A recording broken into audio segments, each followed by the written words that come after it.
तो hello and welcome मेरे दोस्तों, आपका स्वागत है हमारी आज की क्लास के अंदर, जहां हम लोग करने जाएंगे आज क्लास 9th की इकोनॉमिक्स।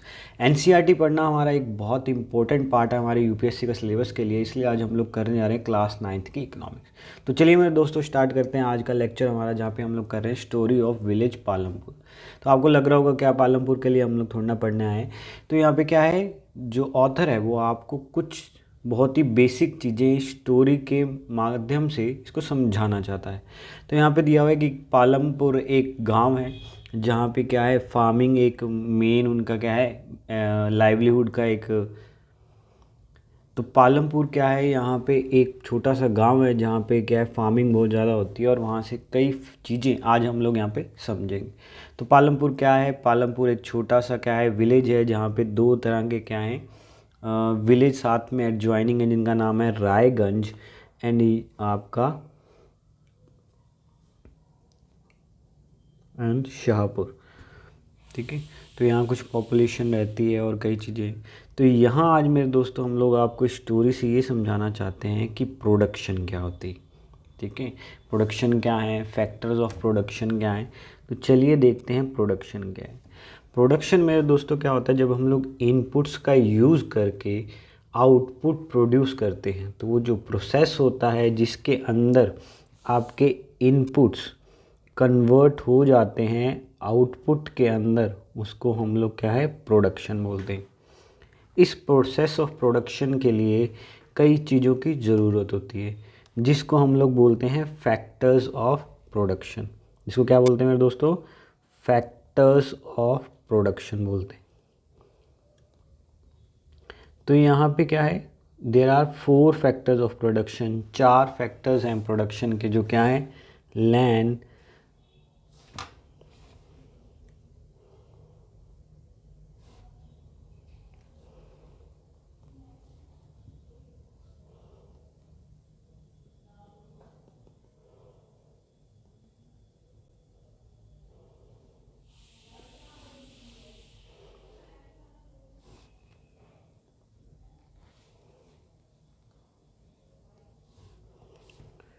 तो मेरे दोस्तों 4 फैक्टर्स हैं प्रोडक्शन के अंदर, जिनका क्या है, लैंड, लेबर, फिजिकल कैपिटल और कैपिटल, और आप कुछ भी बोल लीजिए। और 4th फैक्टर ऑफ प्रोडक्शन आता है एंटरप्रेन्योरशिप, जिसको हम लोग क्या है, यहाँ पे ह्यूमन कैपिटल का नाम भी दे देते हैं।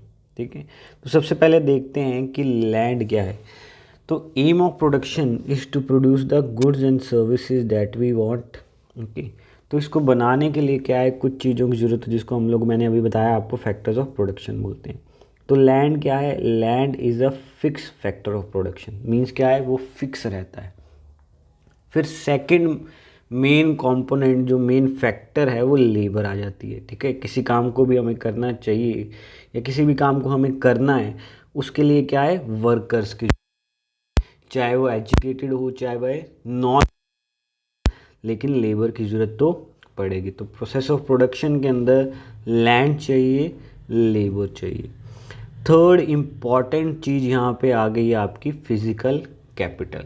तो जो मेरे दोस्तों फिज़िकल कैपिटल होती है, उसको 2 चीज़ों में डिवाइड किया जाता है।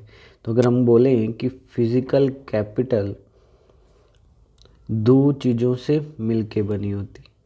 पहली है आपकी फिक्स्ड कैपिटल। ओके, पहली है आपकी फिक्स्ड कैपिटल और सेकंड आपकी है वर्किंग कैपिटल। तो आपको यहाँ से पता लग गया कि कैपिटल के 2 टाइप होते हैं, फिक्स्ड एंड वर्किंग। तो फिक्स्ड जो कैपिटल होती है, उसके अंदर आपका क्या क्या आ जाएगा, टूल्स, मशीन्स, बिल्डिंग्स। जो मीन्स क्या है, आपके प्रोसेस ऑफ प्रोडक्शन के लिए काफ़ी सालों तक आपके काम आती है, उसको फिक्स्ड कैपिटल बोल देते हैं। ओके, टूल्स हो गई, मशीन्स हो गई, बिल्डिंग हो गई, जो यूज़ होती है over many years are called as the fix capital. आगे चलें तो आगे हमने बोला है कि कौन सी होती है, वर्किंग कैपिटल। तो वर्किंग कैपिटल क्या है कि अगर कोई चीज़ बनानी है तो उस चीज़ को उसी टाइम यूज़ करेंगे और वो उसी टाइम क्या है, ख़त्म हो जाएगी। जैसे फिक्स कैपिटल है, वो तो कई साल चलेगी, लेकिन जो वर्किंग कैपिटल है उसको आउटपुट प्रोड्यूस करने के लिए उसी टाइम पे ज़रूरत चाहिए और उसी टाइम ख़त्म हो जाएगी। जैसे रॉ मटेरियल है, हमने टायर बनाया, ठीक है, टायर बनाने के लिए रॉ मटेरियल क्या है, रबड़ चाहिए, उसको बनाया और वो उसी टाइम ख़त्म होगी, ठीक है। एंड मनी इन हैंड, तो आपको यहाँ से क्या पता लग गया, फिक्स कैपिटल के अंदर टूल्स, मशीन्स, बिल्डिंग आ गई, एंड वर्किंग कैपिटल के अंदर रॉ मटेरियल्स और मनी आ गई। ओके,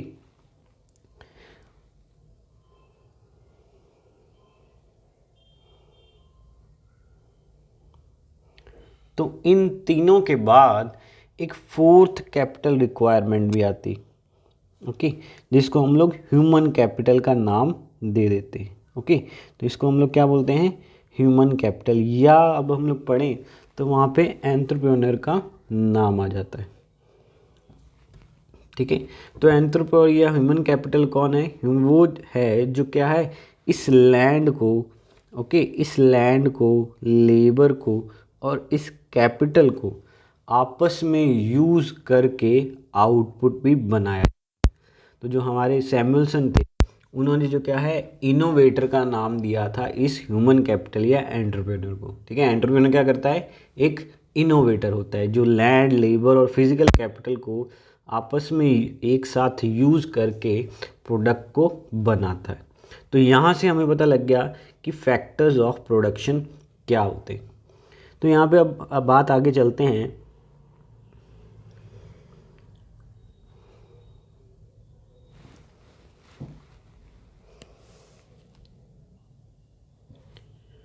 तो आगे बढ़े मेरे दोस्तों, तो हमारे पास है लैंड इज फिक्स। तो फार्मिंग इन पालमपुर की बात हो रही है। तो यहाँ पालमपुर में 75% लोग क्या है, फार्मिंग पे डिपेंड करते हैं। अगर हम लोग हमारा रिसेंट डाटा देखें, जो एग्रीकल्चर का जो कंट्रीब्यूशन है, अगर उसकी हम बात करें तो जो जीडीपी कंट्रीब्यूशन हमारा एग्रीकल्चर का है वो 2018-19 की बात करें तो उन्होंने 17.6% कंट्रीब्यूट किया था। 2019-20 की बात करें तो 18.4% कंट्रीब्यूट हुआ था। और 17 साल के बाद 2020-21 में जो एग्रीकल्चर है वो मोर देन 20% कॉन्ट्रीब्यूट हुआ। मीन्स 17 साल पहले 20% से ऊपर का कंट्रीब्यूशन चलता था और उसके बाद डिक्लाइन आया और अब 2020-21 में जाके उसने कंट्रीब्यूशन किया है 20.2%, ठीक है। मीन्स क्या है, जो जीडीपी का हिस्सा है वो एग्रीकल्चर से कितना आ रहा है वो हम लोग यहाँ पे बात कर रहे हैं। और जो पॉपुलेशन है इंडिया के अंदर जो एंगेज्ड है एग्रीकल्चर के अंदर, डेट इज़ 58%। तो आपको ये फैक्ट्स पता होने ज़रूरी हैं क्योंकि हमें यही चीज़ों के बारे में पूछा जाता है। ओके, तो यहाँ से हमें इस चीज़ के बारे में वो बताना चाह रहा था कि आप अपने क्या क्या चीज़ें पढ़ सकते हैं। ओके, तो यहाँ पे कुछ यहाँ चीज़ें बताई हुई हैं, इस चीज़ों में कुछ ज़्यादा है नहीं। यहाँ पे एक कंसेप्ट आया हुआ है मल्टीपल क्रॉपिंग का। ओके, तो मल्टीपल क्रॉपिंग में मेरे दोस्तों क्या होता है कि कुछ कुछ टाइम के बाद हम लोग क्रॉप को रोटेट करते रहते हैं या एक ही टाइम पे कई तरह की क्रॉप को उगाया जाता है, उसको मल्टीपल क्रॉपिंग बोलते हैं।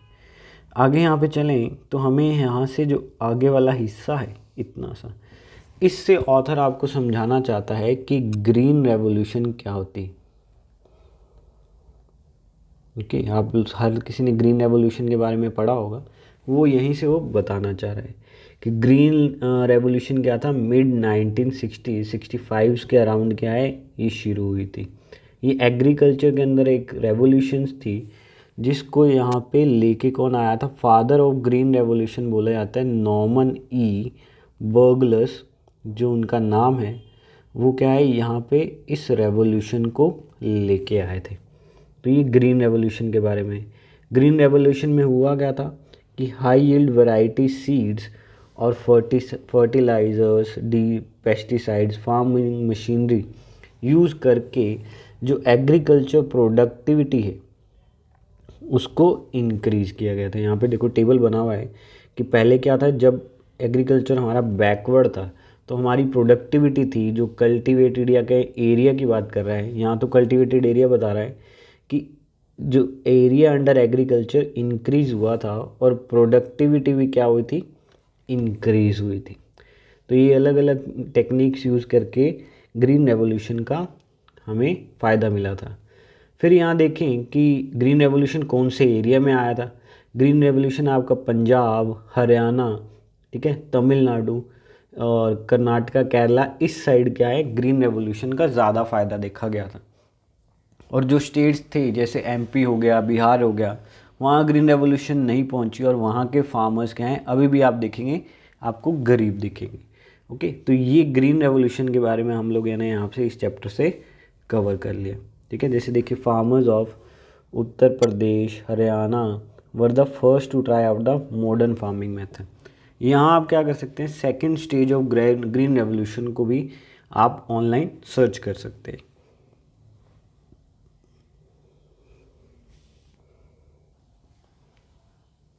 तो फर्दर हम लोग पढ़े तो यहाँ है विल द लैंड सस्टेन। क्या हुआ था कि जो ग्रीन रेवोल्यूशन थी उसका एक ड्रॉबैक क्या था कि जो लैंड का एक्सटेंसिव यूज़ हो गया था, फर्टिलाइजर्स यूज़ किए, पेस्टिसाइड्स, इंसेक्टिसाइड्स, उससे क्या हुआ कि जो सॉइल थी वो अपनी फर्टिलिटी लूज़ कर गई। उसके अंदर होगा क्या, जैसे जैसे क्या है केमिकल फर्टिलाइजर्स जो होते हैं वो क्या है पानी के अंदर डिज़ोल्व हो जाते हैं और वो ज़्यादा टाइम सॉइल के अंदर नहीं रहते। तो होता क्या है वहाँ से अब जो ज़मीन है उससे वो क्या करेंगे, आपकी मान लीजिए ज़मीन है, यहाँ पे सॉइल है, तो जब भी केमिकल फर्टिलाइज़र्स डाले जाते हैं तो वो क्या है कि ज़मीन से नीचे की तरफ हो जाते हैं, क्योंकि सॉइल उनको ज़्यादा रिटेन नहीं कर सकती है क्योंकि वाटर है।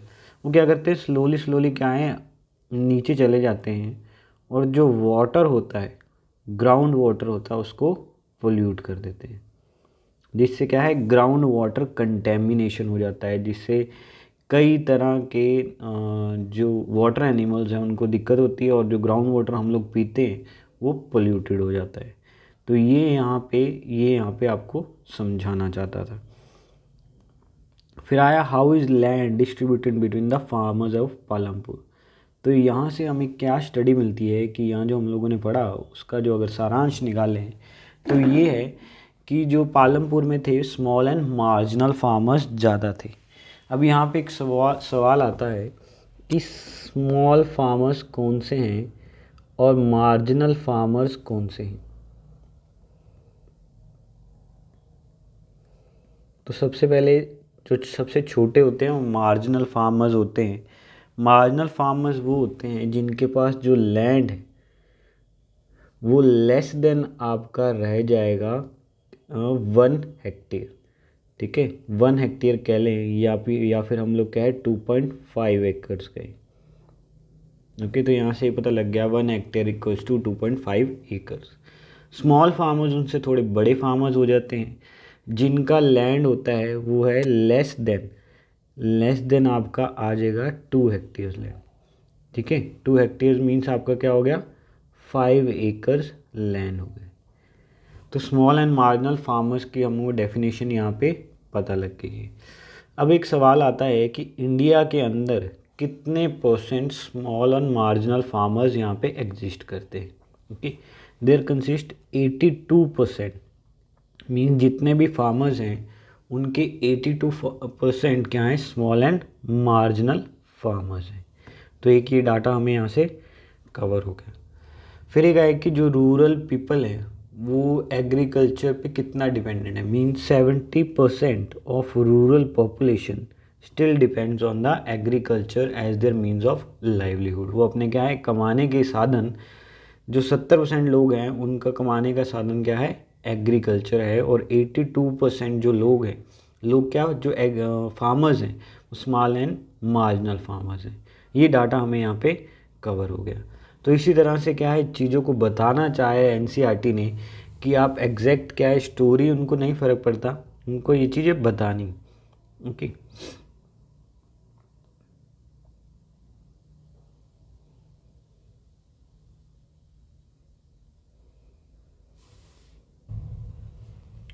तो आगे मेरे दोस्तों यहाँ सवाल आ जाता है who will provide the labour. तो इसके अंदर ऑथर हमें समझाना चाह रहा है लैंडलेस फार्मर्स के बारे में। ओके, तो लैंडलेस फार्मर्स क्या होते हैं, जिनके पास क्या है लैंड नहीं होता। ठीक है। मीन्स ऐसे क्या है जिनके पास लैंड नहीं होता उनको लैंडलेस फार्मर्स बोलते हैं। तो अगर हम बात करें तो इंडिया का 55%, ठीक है, ऑफ एग्रीकल्चर वर्कफोर्स, मीन्स जो एग्रीकल्चर के अंदर लोग लगे हुए हैं उसका 55% क्या है, लैंडलेस फार्मर्स हैं।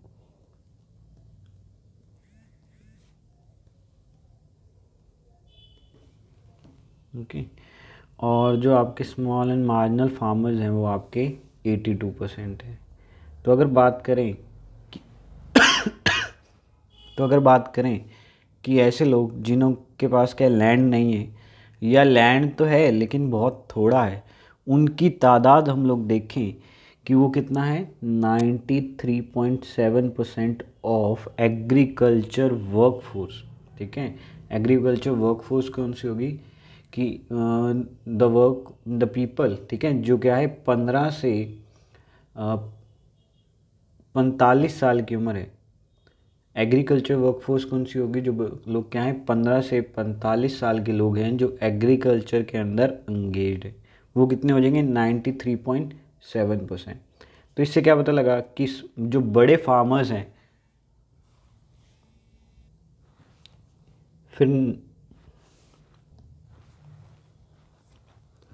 फिर नेक्स्ट हमारे पास है who will provide the labour, labour कौन प्रोवाइड करेगा। तो इसके मीडियम से हमें यहाँ पे क्या पता लगेगा, लैंडलेस लेबर के बारे में हम लोग यहाँ पे पता लग जाएगा कि लैंडलेस लेबर कौन कौन से होते हैं। लैंडलेस लेबर वो लेबर होती है जिनके पास क्या है, या लैंडलेस फार्मर्स बोल सकते हैं, जिनके पास खुद का लैंड नहीं होता, या तो वो क्या किसी और के लैंड पे काम कर रहे होते हैं, या वो क्या है ठेके पे क्या है लैंड ले लेते हैं, उनको लैंडलेस लेबर बोल देते हैं।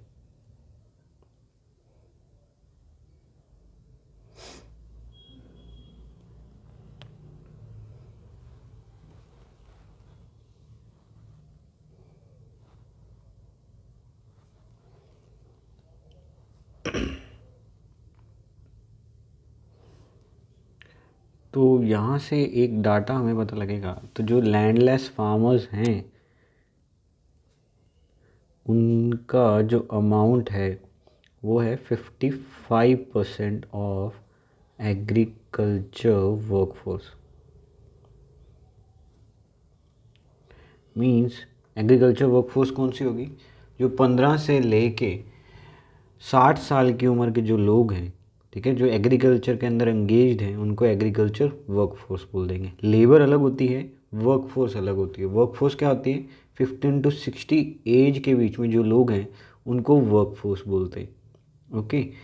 तो यहाँ जो एग्रीकल्चर वर्कफोर्स आपको अब पता लग गया होगा, तो 55% जो एग्रीकल्चर वर्कफोर्स है वो लैंडलेस फार्मर्स हैं। ओके। और हम लोगों ने यहाँ पढ़ा था कि 82% लोग क्या हैं यहाँ पे स्मॉल एंड मार्जिनल फार्मर्स हैं। तो स्मॉल एंड मार्जिनल फार्मर्स हो गए। तो अगर इन दोनों का बात करें, इन दोनों को मिला के, तो जो वर्क एग्रीकल्चर वर्कफोर्स है वो कितनी हो जाएगी, 93.7%। ओके। तो अब यहाँ बात करें कि जो बड़े लैंड है ऑनर्स हैं वो कितने हो जाएंगे, यहाँ पे 6.3% आपको यहाँ पे पता लग गया। 93.7 कौन से हैं, या तो वो थोड़े छोटे फार्मर्स हैं या जिनके पास कोई लैंड नहीं। 6.3% कौन से हो गए, जो बड़े फार्मर्स हैं, वो यहाँ से आपको पता लग गया है। ओके।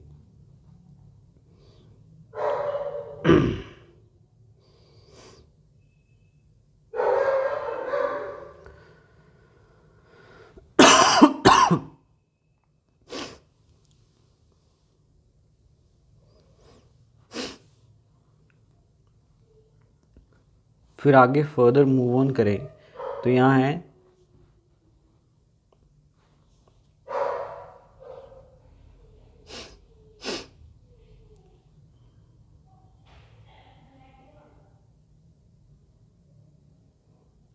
तो फर्दर मूव ऑन करें तो यहाँ पे है कैपिटल नीडेड इन फार्मिंग। तो इसके मीडियम से यहाँ से हमें क्या पता लग रहा है कि किस तरह की कैपिटल होती है, या कैपिटल कहाँ से एग्रीकल्चर के अंदर आती है। तो मोस्टली क्या है, जो स्मॉल फार्मर्स हैं उनके पास खुद के पैसे तो होते नहीं, जो बड़े फार्मर्स हैं उनके क्या है प्रॉफिट ज़्यादा होते हैं, तो वो अर्निंग्स वगैरह करते हैं, तो उनको कहीं से बोरो करने की ज़रूरत नहीं पड़ती। तो यहाँ से रूरल क्रेडिट की वो बात यहाँ पे कर रहा है कि रूरल क्रेडिट क्या होता है। ओके, तो जो फार्मिंग के लिए जो स्मॉल फार्मर्स हैं उनको पैसे बोरो करने पड़ते हैं। ओके, तो वो क्या है, जो स्मॉल फार्मर्स हैं वो कहाँ से बोरो करते हैं, वो जो क्या है borrow from the large farmers और विलेज मनी लैंडर, जो मनी लैंडर्स हैं, ट्रेडर्स हैं, आड़ती हैं, उनसे वो क्या है वो पैसे बाय करते हैं, जो क्या है हाई रेट ऑफ इंटरेस्ट वहाँ पे उनसे चार्ज करते हैं, जिसके कारण क्या है एक डेट ट्रैप्ड हो जाता है। क्या बोल रहे हैं, डेट ट्रैप। ठीक है, कि वो प्रिंसिपल अमाउंट इंटरेस्ट ही नहीं पे, इतना ज़्यादा हो जाता है कि वो इंटरेस्ट ही नहीं पे कर पाते कि वो प्रिंसिपल अमाउंट क्या पे करेंगे। तो इस तरह से क्या वो एक चक्रव्यूह में फंस जाते हैं जिसको डेट ट्रैप बोलते हैं। Okay, high rate of interest होने के कारण ये है, प्लस क्या है कि जो स्मॉल फार्मर्स हैं वो इतने पढ़े लिखे नहीं होते, तो उनकी बुक्स को मैनिपुलेशन कर देते हैं वो मनी लैंडर्स और क्या है बड़े लैंडलॉर्ड्स। तो यहाँ से रूरल क्रेडिट क्या है, दो तरीके का रूरल क्रेडिट होता है, एक तो फॉर्मल क्रेडिट और एक इनफॉर्मल क्रेडिट। इनफॉर्मल क्रेडिट्स आप अभी आपने पढ़ा, मनी लैंडर्स हैं, बड़े लैंडलॉर्ड्स हैं, फैमिलीज़ हैं या दोस्त हैं, उनसे जो पैसा उधार लिया जाता है उसको इनफॉर्मल क्रेडिट बोलते हैं। और जो फॉर्मल क्रेडिट कौन सा हो जाएगा, जो बैंक्स के थ्रू या किसी फाइनेंशियल इंस्टीट्यूशंस के थ्रू बाय किया जाता है, उसको हम लोग फॉर्मल क्रेडिट बोल देते हैं। तो यहाँ से ये लर्निंग इसके अंदर थी। ओके, तो आगे फर्दर हम लोग देखें यहाँ पे कि वो यही बात कर रहा है जो अभी हम लोगों ने बात की है।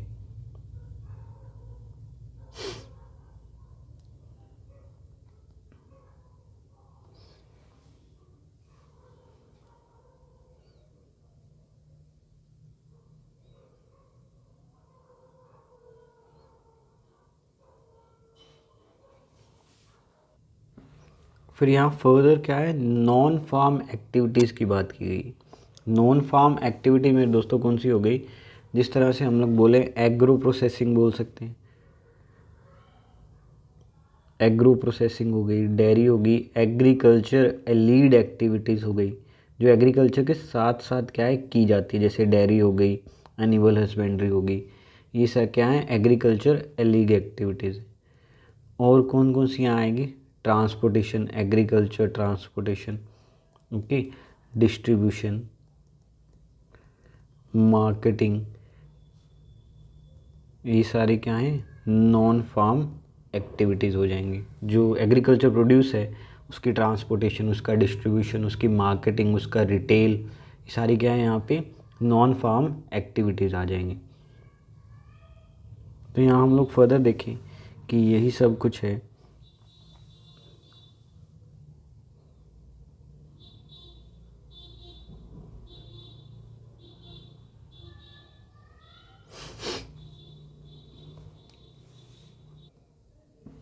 तो फर्दर यहाँ पे स्मॉल स्केल मैन्युफैक्चरिंग इन पालमपुर के बारे में बात की गई। स्मॉल एंड मीडियम एंटरप्राइजेज की अगर बात करें हम लोग,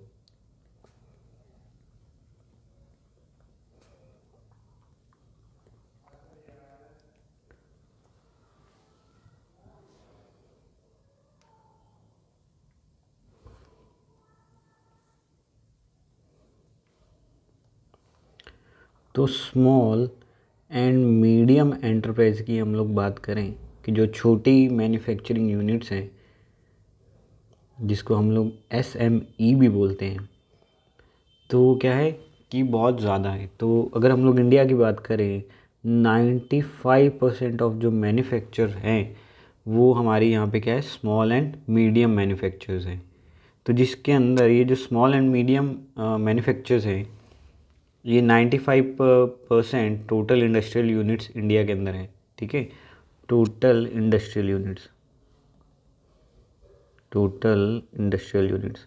और ये जो 95 यूनिट्स हैं ये क्या है, जो वर्कफोर्स इंडिया की वर्कफोर्स है, 40% of India workforce is engaged in the this units. ठीक है, SME के अंदर एंगेज्ड है। एग्रीकल्चर के बाद सबसे ज़्यादा लोग यहीं लगे हुए हैं स्मॉल एंड मीडियम मैन्युफैक्चरर्स के अंदर, या स्मॉल एंड मीडियम एंटरप्राइजेस भी आप इसको बोल सकते हैं।